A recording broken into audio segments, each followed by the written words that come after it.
Do you know what we just did? We just finished reading Simply Christmas 4 books in one. That's what we did. It ended with My True Love Gave to Me by Christine Linksweiler. And it's another 5-star read. Okay, really, if I'm being honest, it's 4.5, but I want to give the whole book 5 stars. It only had 1 week chapter. I mean, we can forgive 1 week chapter, right? What I liked about What My True Love Gave to Me was it had really fun chapters. So what I mean by that is 2 pouting kids, 3 days to pack, 4 rolling wheels, 8 ladies knitting, 11 roses blooming. You get the idea, because my true love gave to me, you know the song. So this novella had 12 chapters because that's kind of perfect. It goes right along with the song. So I give that theory, idea that this author had 5 stars. That was pretty great. It made it fun to read. And I like a good chapter heading. I like a good introduction that way. And before I get any further along, I probably should give you the background, like the introduction, the back cover copy of My True Love Gave to Me. So here goes. Penny Lassiter has the Christmas season down to an art.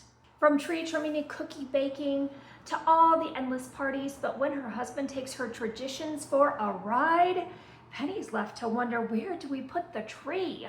More importantly, she'll ask herself where the Christmas spirit lives and whether it's marked on a map. Penny's about to find exactly what true love gives to her on and off the road. Now, just like the other books, I'm going to be starting to put some of my favorite quotes as posts, not just shorts. I'm going to mix it up a bit. The reason being that some of the quotes I love so much are a little long, a little too thought-provoking for the goldfish attention span. Please tell me you have more attention than a goldfish. If you're here, that means you do. So please join, subscribe, like, comment, all the things, read the posts, give some thumbs up, join in the conversation. That's what this is all about, right? So My True Love Gave to Me started off a little bit rough, if I'm not gonna lie. Not because I thought it lacked any stars, but it almost lost me when it started talking about being submissive to one's husband. I mean, this could be my past trauma speaking. I don't know, but I've always grappled with the whole submission thing. I think it's because most teachings don't teach the verse that comes before the whole wives submit, which means that actually the Bible promotes mutual submission. Wow, that's a novel idea. Of course, I do believe in submission, and I do think it comes naturally for women if you are being led by a godly man. So if a godly man is in your life and you are blessed with a best friend like that, one who wishes to lead through service, then a woman is naturally going to follow and naturally submit because she has no fear in the love that's between them. And so I think that's the key.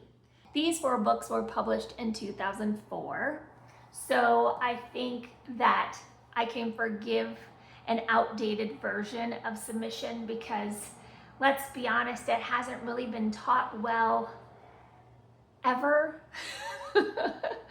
And so where it rubbed me wrong at the start, I began to understand and forgive the whole situation, both from the author writing it as well as the fictional characters describing it, because we are all human after all and flawed and still beautiful. And so overall, the relationship in this book is presented in a good way. And this story is actually wrapped up neatly in a bow. So exciting. If you have been around and watching my other previous videos, you understand that I am not a girl that likes the open-ended endings. I like answers. I don't like to make up things on my own. I don't like the guessing. And so this takes guesswork out of it, and it had a beautiful ending, which I'll get to in a minute.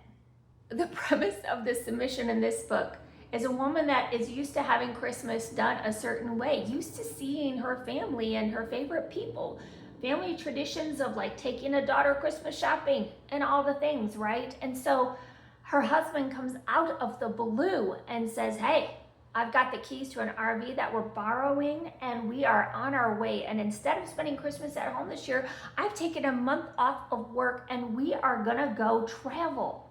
That's right, we're traveling. And I will share the itinerary with you unless you want to be surprised.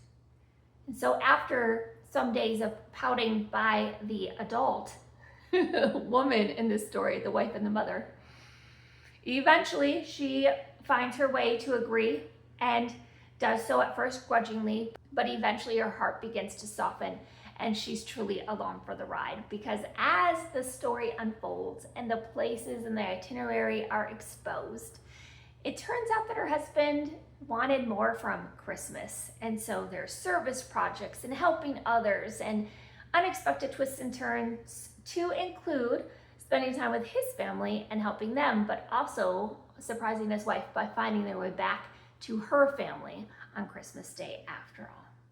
It just shows her husband did have the family's best interest at heart all along. I'm truly glad that Penny was able to come around and enjoy the ride. And then the ending just talks about being on the open road, how they had found home. Because this family had been in a little bit of a crisis. The husband had always been working. A husband's life hadn't always been that ideal. He had some struggles growing up where he had an absentee father for a good chunk of his youth. And through that experience, he decided that he didn't want to follow in his father's footsteps. When he started to recognize that his family was like strangers to him, that scared something inside of him and he wanted to do something to change it, so he did. And so that's why the ending is so very poignant, because for the husband, he had been feeling as though he had lost home. He was losing those that were closest to him, his family. And so when it ends that they had out on the open road, they had found home. It wasn't about the open road being home. It wasn't the traveling. It wasn't even returning back to their home. When it talks about having found home, they found each other, a way to reconnect. And it was wonderful, wonderfully done. And then I don't know if you've seen Toy Story 5 or not. I have all teenagers, but we still like to go see good G-rated movies because goodness knows a lot of the other films just aren't age appropriate at any age for any of us to like allow into our bodies, our systems, our eyes, or for our ears to hear. And so we went to see Toy Story 5, and this book kind of shows up with that too, even though this book was written in 2004. The film shows up in that. Already back then, kids were on their devices, right? This is nothing new. And so it's cool to see that through these service projects and through the rules established by the parents, the kids had to get off their tech. And we all know that when you get off your tech, get outdoors, go meet others, help serve others. You get outside of yourself, and that's where you need to be in order to find life, in order to live it right. You need to be reaching out to others and having relationships, and especially helping others in whatever form you can. The smallest gestures, even in making somebody smile and saying hello, is a big deal. There was only one throwaway chapter that just wasn't really all that necessary. With 8 ladies knitting, quite a bit of that chapter I found frivolous. It just wasn't necessary. And I think, of course, it fell in line with the chapter headings and with the song that she was trying to reference in her own way. That was the chapter that made me go, 4.5. But for easy math, I still give this book 5 stars anyway. Math is not my forte. All in all, Simply Christmas is a winner. So you heard it from me. You know, we had a mixed bag. Okay, I know we had a mixed bag, but 2 books were solid 5 stars, all right? 1 book was a 3, this last book a 4.5, but I'm rounding up to 5 because easy math. Anyways, all in all, great book. If you can find yourself a copy, please do. I've placed a link to thrift books in the description. I believe a couple copies are available. Remember to subscribe, especially if Christmas is your vibe. Until next time.